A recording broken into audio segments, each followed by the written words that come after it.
Okay. Hi, everybody. Thanks for joining us today for Lunch with Alumni. I am really excited to bring someone who I've been wanting to talk to for a while. This is Gary Bachman, class of 1973. Yep. He actually is probably our only alum that lives in the state of Mississippi, but he is a research professor at Mississippi State University in the Coastal Research and Extension Center. So thank you, Gary, for joining us today. I'm really excited to have you on and to learn about your time at DCDS and what you're doing now. Well, Annie, I appreciate the invite to do this. And, and since we've been kind of chatting here over the last several months with things, it's got me thinking back to, those, the old days. This is 2021. That was 48 years ago for me. It's like, where did it all go? I'm still that day boy running around the school. Yeah. I love it. And you guys have your 50th class reunion coming up in 2 years. So that's right. That'll be fun. 2023. I think so. I was talking to Rich yesterday. And one of the goals was to be able to try my darndest to get back up and, see what kind of a reunion we can have, Yeah, I think we're going to put together a great one. But anyway, let's go back to those days at DCDS, kind of bring us into Gary Bachman before you were Dr. Gary Bachman in the DCDS upper school. What was DCDS like in the 70s? What were some of the requirements for students? How did you fulfill them? Kind of just like give us a sense of who you were. What were your favorite activities and classes? Sure. Well, I want to start with this, kind of how I got to Country Day. Yeah. And my dad's construction company was doing some work at the school, and he met Mr. Shaw. Okay. Or I shouldn't say Mr. Shaw, Dr. Shaw. I'm sorry. But Dr. Shaw made such an impression on my dad that he thought, this was a place that I needed to, to experience, get the opportunities of going to Country Day. And I'll tell you, back in, let's see, I got there 8th grade. So, that's 68, 69, somewhere in there. And, it's an all boys school. Totally different than, than it was going to become very soon. And we had small classes. My class 73, we had 37 students. And I think 74 was up. They may have been close to 50. Okay. But and the younger grades were, more and more students were coming in. Okay. And I think we were one of the last of these small classes. And what's really funny about this, you made the comment before I became Dr. Bachman. I was proudly 35th in my class out of 37. Who would have thunk that I'd end up being a PhD? Yeah. Oh my God. It's one of these strange things, the strange occurrences. And it was it's been a journey to get from there to here. You never know, what you're going to end up doing. Right. As far as how did we determine what kind of classes? That was 48 years ago. I don't remember my reasons for picking a particular class, but I tried to take the classes that our favorite teachers. Right. Al Ludeman with biology and sciences. George Brown. Who can forget Mr. Brown? I mean, just an incredible individual. Mr. DeYoung. We used to lift weights with him. Oh wow! And he would kick our butts every time. That's awesome. Things like it. Those are the the good memories I have. Right. And you were Mrs. Hannett's student as well, weren't you? Oh, I was, and and Bev, and sorry, Mrs. Hannett. She can attest to my class ranking. So it's, oh my gosh. it was well deserved, believe me. And love, I say love the academics because I did. Didn't excel, but that's the way it is. The athletics part of it, sound mind, sound body. Yeah. And hockey, of course. Okay. Yeah. Football. I played baseball several years. I wrestled. Wow. And so you did a lot all of sports. that was, just part of that well-rounded education that we got, and I'm assuming everybody still gets. Yes, that's correct. Here as we move forward to 2021. Right. But those were the fun things. Those were the highlights. Did you win any state championships with the hockey team? No, you want to know something? By the time that we were seniors, and a bunch of us, we played recreational hockey before Country Day, and we had a really solid core. I mean, I'm going to say we were good. Every year in the playoffs, we were one and done. Yeah. I remember our senior year, darn Fraser. They beat us 3 times. Oh my gosh. And the last time was in the playoffs. That was a memorable game because I had my nose broken in the first period. You didn't have to wear the cage at that point. Oh no, that was when we were tough. Yeah. I'm just kidding about that. Yeah. But cross check, boom. Oh yeah. And oh yeah. The nose is done with that. And I forget who wore my jersey because I was a senior who wore it after that, but it still had the blood stain on it. It was really pretty gross. That's funny though. But that's kind of like those old war stories kind of. Yeah, I love it though. Okay, so you go through Country Day. You're taking Mrs. Hannah's class. You're doing all these things, and now it's time for you to go to college. So where did you end up going to college, and then how did you feel that DCDS prepared you? Great question, and I'm going to be perfectly honest with you, Annie. Let me just say the first time I went to college, okay, let me just preface it with that, was to Lake Superior State College. Okay. It's now Lake Superior State University. And let's just be honest, I wasn't ready to go to college at 18. And I say that, and I've used that as an example, talking to students of mine, looking at it from a professorial point of view. There's a lot of kids that just aren't ready. And at that time, that really wasn't going to be that really wasn't going to happen because we were in that mold. That yes, you graduated from Country Day, you went to college. Right, exactly. I'll say I proudly lasted 5 quarters before I got that letter. Mr. Bachman, maybe you should consider another, other Something opportunities. Yes.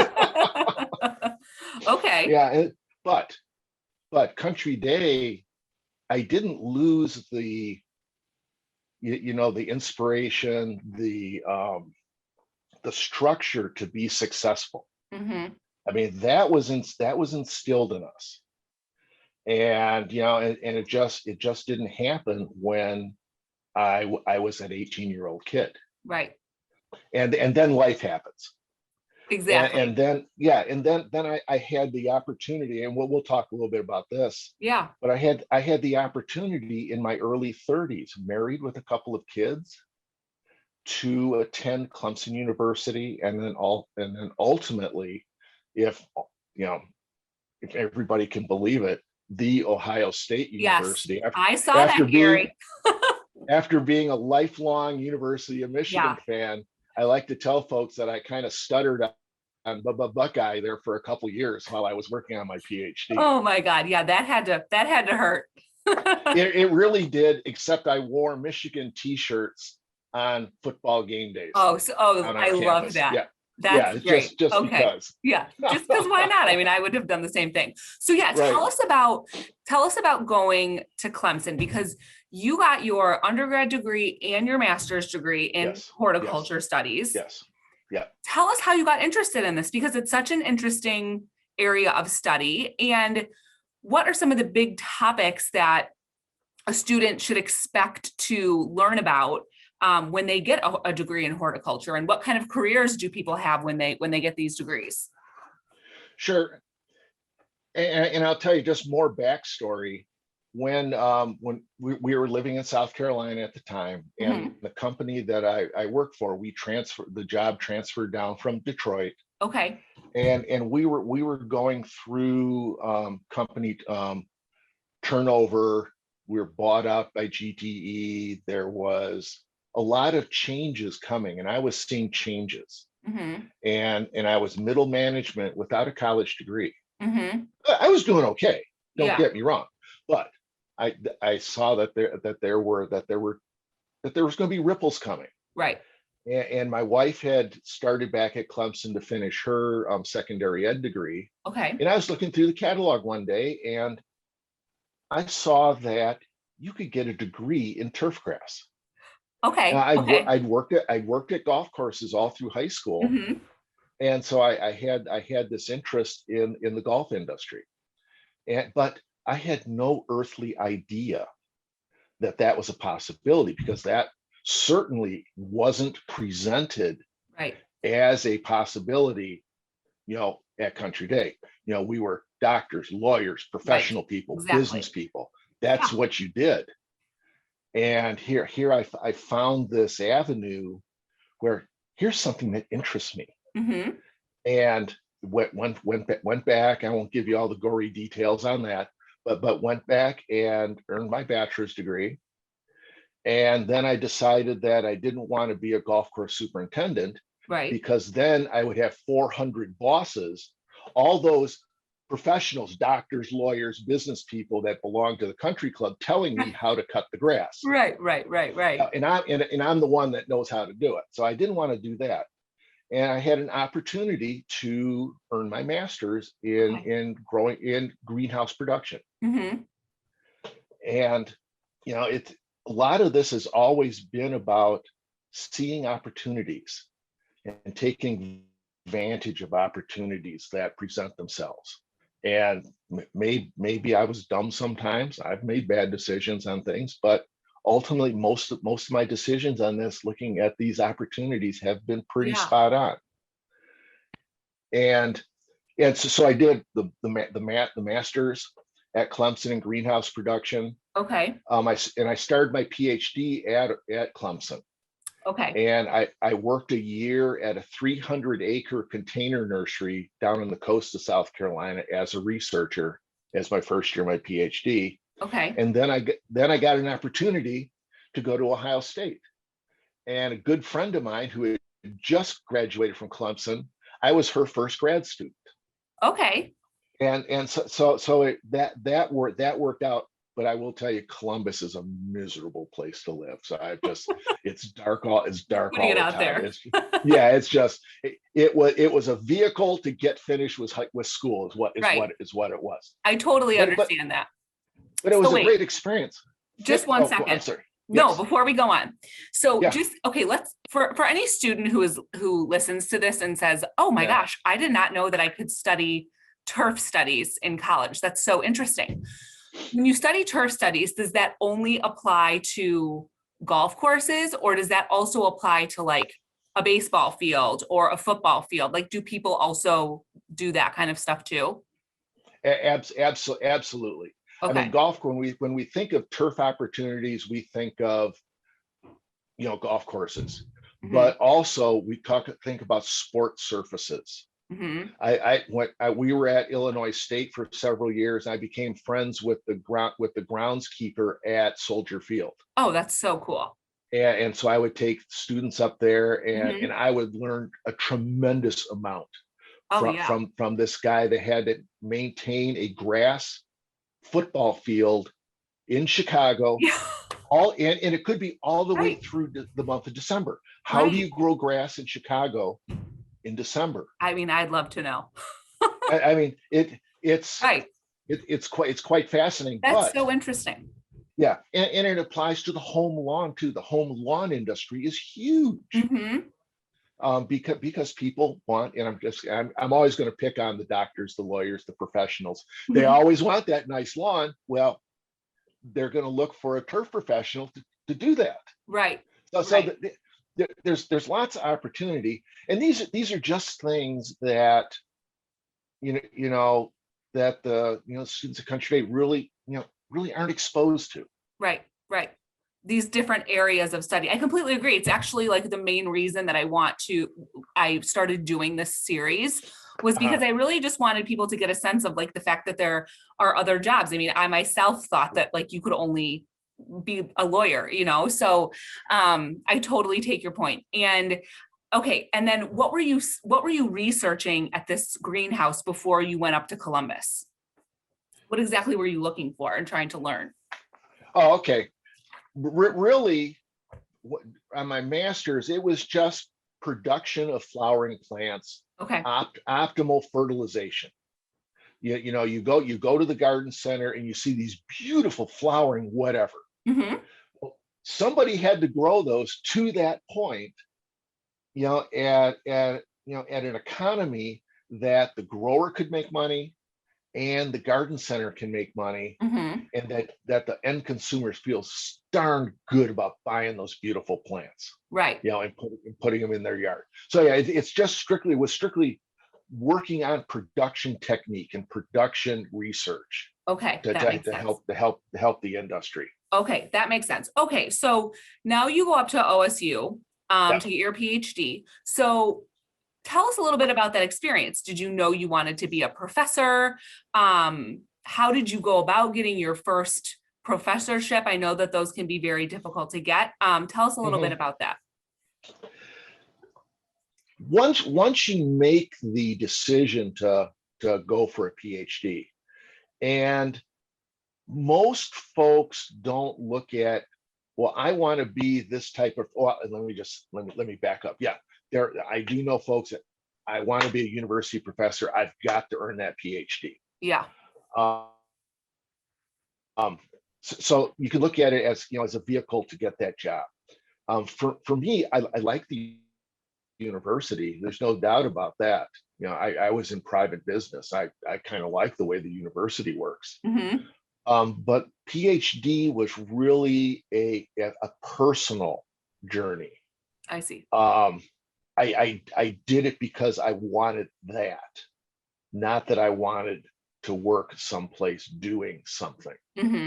Okay. And it's like I say, it's a personal decision. That's every time somebody asks me about that, if like a master's student is interested in working on a PhD, I always ask them, what's your motivation for it? And don't say, well, somebody says I need to get this.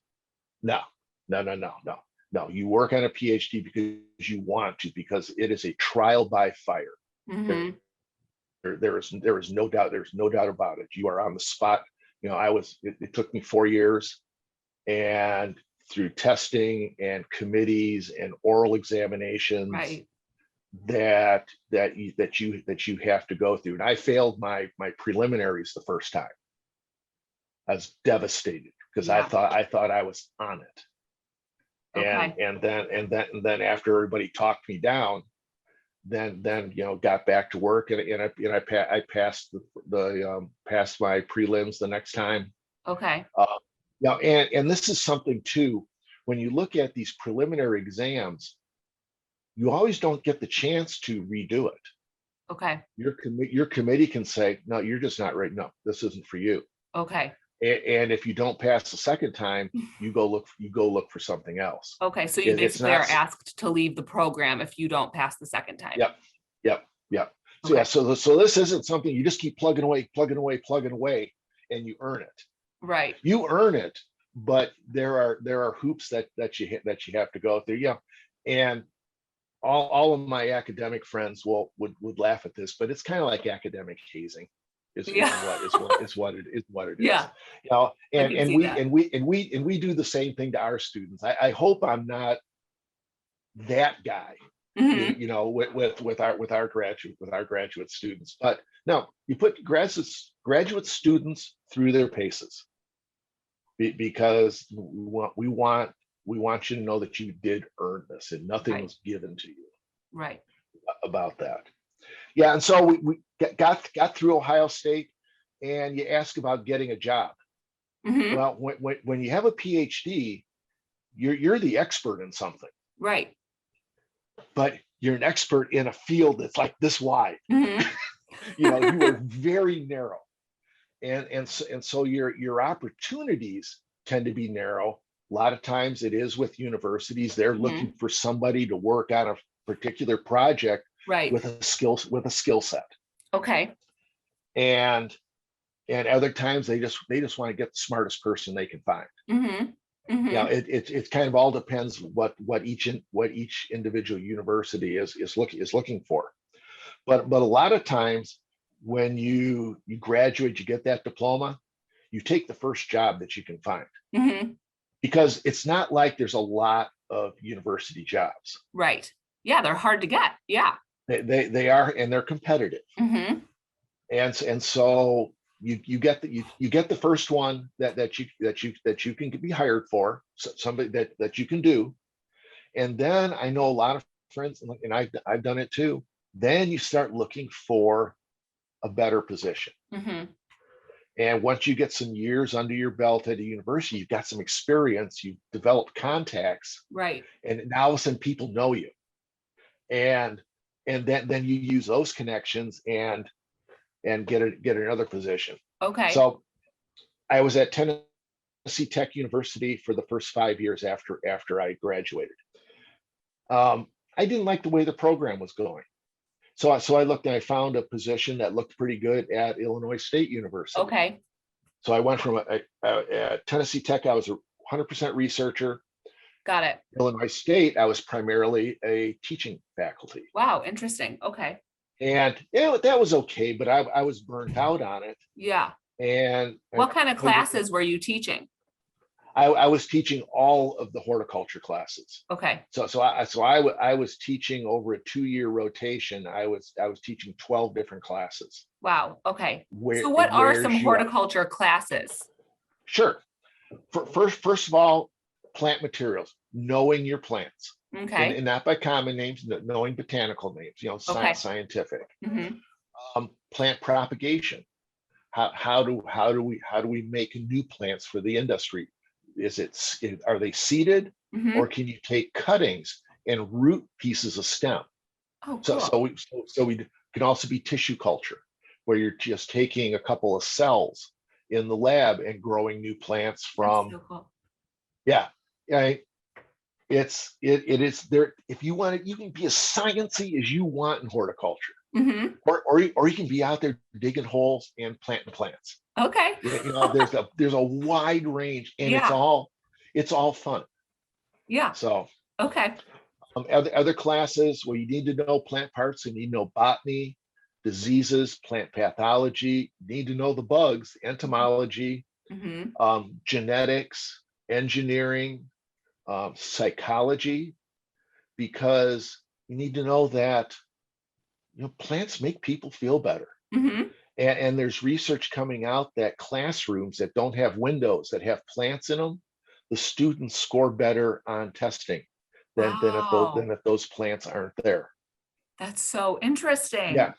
That makes perfect sense too. It really is. And you're talking about plants, outside plants, but there's a huge trend now to indoor plants. Mm-hmm. And a lot of this is folks that live in apartments and condos. They want indoor plants, and they take care of plants like they're babies. And there's a term for that, plant parents. and they will put as much time and effort caring for that one little succulent plant in a little pot than they will a dog. Yeah. Oh yeah. They equate the level of care. Yeah. For sure. So so those are just just some of the classes. And I would also add that I think anybody studying horticulture should take a course of business courses. Okay. Because most folks that come out with a bachelor's degree work for themselves. They have their own business. Got it. That's great advice. So if you don't have the business background, you're not going to stay in business. Mm-hmm. You can know all the plants in the world, but if you can't make the business work, you're out of luck. You're out of luck. Okay. Yeah. So you were at Illinois State. Uh-huh. Did you go to Mississippi State right from there? Right. And this was an example of connections. Okay. The center head at Mississippi State, where I'm at in Biloxi, I had known her since we were in graduate school together, and she called me up on the phone and said, "Gary, we've got this position. I think you'd be perfect for it." And it turned out, yes, I am perfect, but I'm not doing now what I was hired to do. Oh, okay. I was hired to be an extension horticulturist, and just for a quick explanation of what extension is. Thank you. Each state has a land grant university, right? And these were all ceded to the states to do math, science, engineering information. And so the land grants are really like a three-legged stool. We have the teaching side, where we're educating the citizens of that state. Right. We have the research side, which is researching problems, and they all started off as ag schools too. Researching problems that those producers in that state have, or how we can improve things. Extension is the dissemination of that information to the citizens of the state. And extension is just not now agriculture. And in a story I told in the alumni meeting the other day, I came up and spoke at career fair. Right. I don't know, 2005, 2006, something in there. And just to expose kids to horticulture, and the looks they were giving me, they thought I was the, Mr. Kimball from Green Acres, the ag agent that would drive up in the Jeep. That's what they thought. This is what I did. And to make matters worse, my wife's ringtone for me on her phone is the theme to Green Acres. Oh my gosh. So I fight the battle at home too. Yeah, it's funny.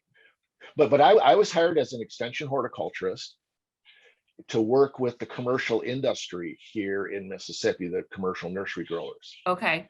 And an opportunity presented itself, this program that I do. I'm the host of Southern Gardening.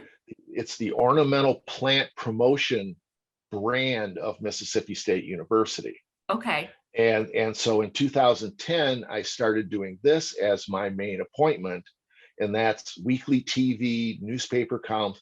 The TV, we've done almost 500 segments. Wow. The newspaper column, I have close to 600 individual newspaper columns. Wow. It was daily radio when we did radio. Now it's social media. Okay. And let me just give you guys a plug for this. Yeah. If you want to follow me on Facebook and social media, it's Southern Gardening. Okay. And you can see all the Southern Gardening products that we do. You can see me do, last year we started doing the daily dose of hort, where everybody's at home. I was stuck at home. So it's like, hey, Kate, let's go take some video of me working in the yard, showing people how I garden. That is so awesome. And we got, and I don't know how many of those we did, but we got 250,000 video views doing that. Wow. Because COVID, people were excited about gardening for the first time maybe in their lives. And so this fit right in with my extension program, helping people solve problems, helping people be successful. That is so cool. That's what I do. And ultimately, this is the dream job. This is not what I trained for. No way, no how. But this is the job I was made to do. Yeah, I'm sure. Honest to goodness. I can't wait to watch it. So how do you prepare for, each segment, or how do you know what you want to talk about when you're on TV, or if you're going to write a column? The columns are basically timely information about planting. You can do plants I like, plants I think you should be on your radar. The TV work, we're not like some big television company. Okay. Mhm. There's three of us. Yeah. And we work 1 month in advance. Okay. And we found it's like, let's start planning 2 months out what we're going to do. The Mhm. weather messes you up every time. Yeah. And so we decide, or actually I decide, like a week before we're ready to shoot TV segments, what we're going to do. Okay. And it's a panic operation. It's like flying by the seat of your pants every one, for Oh my 3 days gosh. each. Oh yeah, no, it is a blast. Let me Oh tell you, yeah. I get to travel all over the state of Mississippi. Okay. I get to go to cool gardens. I get to go to gardens that people don't know about, private gardens. Very cool. I do a lot in garden centers, do a lot at nurseries. Okay. It's just a minute and a half. So it's not like I can do these great lessons. Mhm. But what we want to do is we want to show cool plants. Yeah. And as my producer says, Gary, we want plants with sexy color. So everything is colorful. I mean, because we want to grab Yeah. people's attention. And then Okay. if they want more, then they can contact me or they can Okay. contact the garden centers. But Very again, good. it's about homeowners being successful. It's about our industry being successful too. Okay. I'm an advocate for our growers and our garden centers. Okay. So I know you do Southern gardening, but Uh-huh. what would be your one tip you could give to our Northern gardeners for this time period right now? Like, should people start planting their grass? Like, what should people be doing? It's late March. It's late March. If you wanted to sow some grass seed, you could throw grass seed out. You put grass seed out when it snows, Mhm. and the snow melts. The grass seed gets sown. Okay. It's really funny. I have a friend, Ron Wilson, on the radio in Cincinnati, and I call into his show all the time, and we Okay. talk about the differences between Cincinnati and the Mississippi Gulf Coast. Right.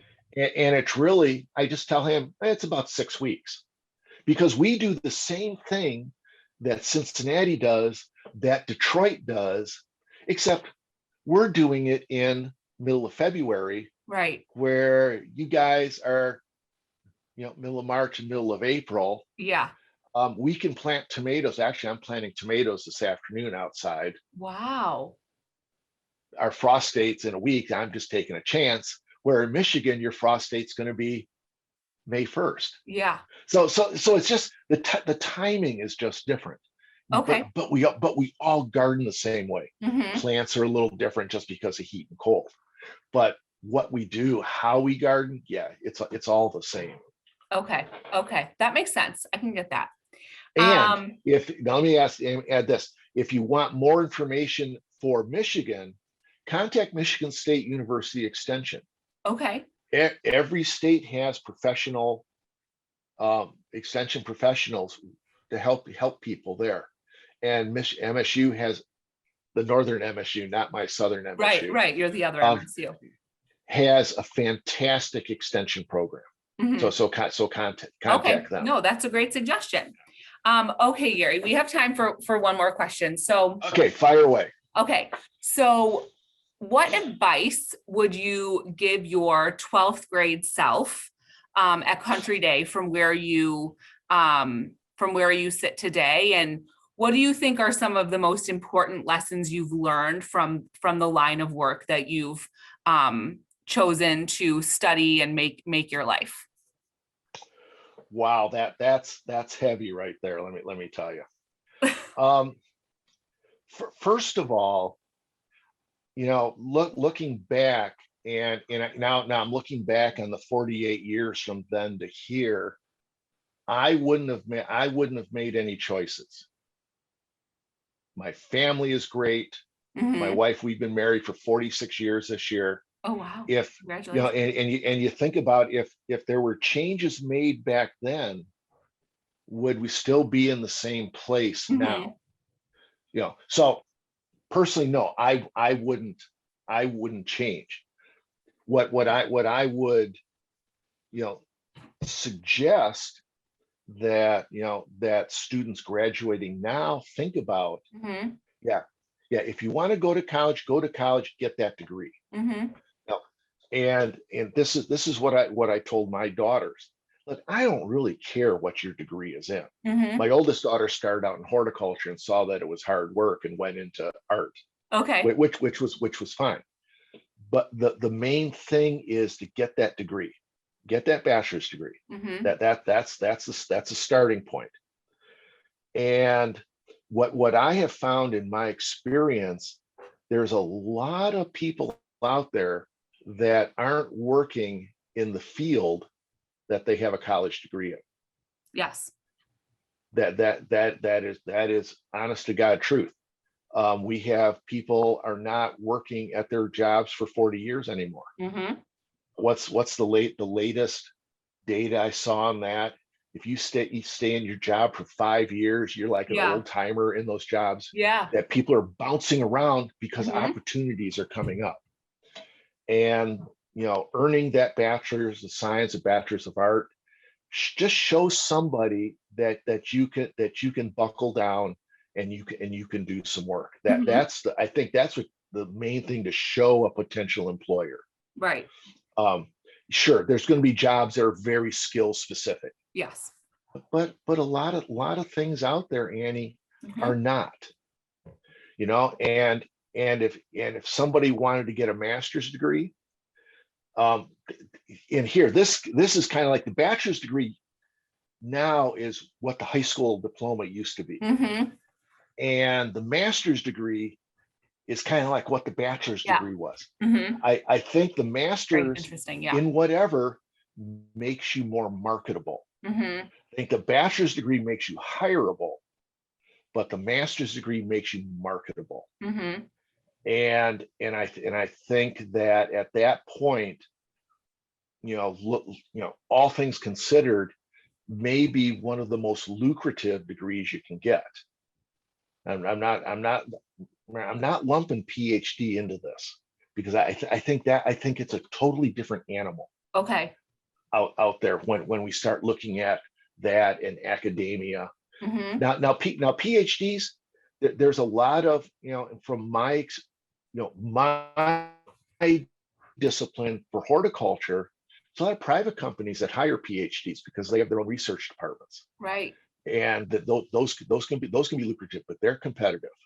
Right. And if you think that the PhD is going to get you that teaching job, well, yeah, it'll get you. Yeah, you can get a teaching job, but I wrote some stuff down here.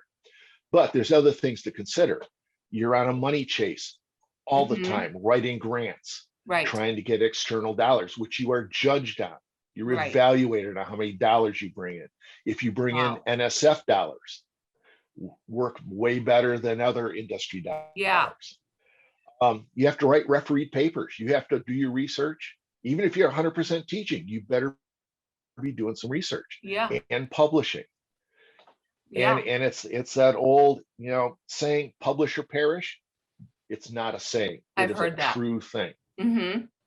And you're hired by a university. You have 5 or 6 years to either be promoted or make tenure. Not every university grants tenure. But if you don't do that, then you're out looking for another job that you'll just get cut loose. Right. So it is.